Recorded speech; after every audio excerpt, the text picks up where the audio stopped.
Hello. Welcome to EasyVB, Tips and Tricks 2. In this video we will show you where to find a projects.exe, Windows executable file, which is the end product of a Visual Basic Code project, developed in Visual Studio. We will use our simple dog and cat application from Tips and Tricks 1.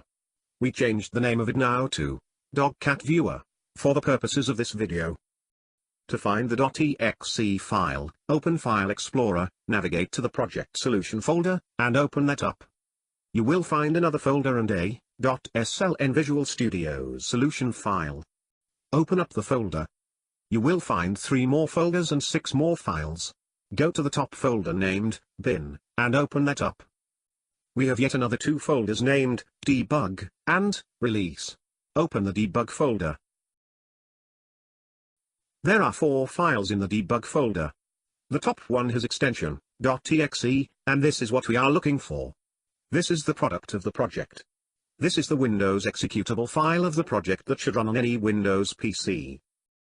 You can put it on a thumb drive, share it with colleagues and friends, or even license wrap it and sell the application if you have commercial aims for your work.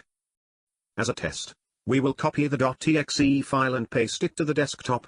Now with Visual Studio completely closed, double-click the .exe file to test if it runs.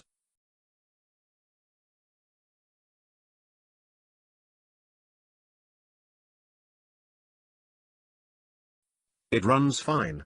As an experiment, you could also take this file on a thumb drive and try running it on another Windows PC.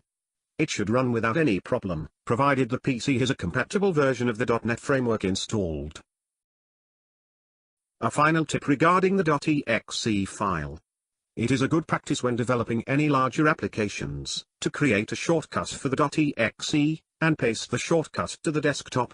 That way, without Visual Studio being open, you can still run an application, and test its functions. Also, when you update and develop an application further in Visual Studio, the desktop shortcut will always run the latest edit.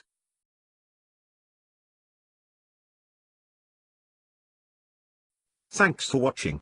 We hope this tip and trick was useful. If it helped you, please like, share, and subscribe.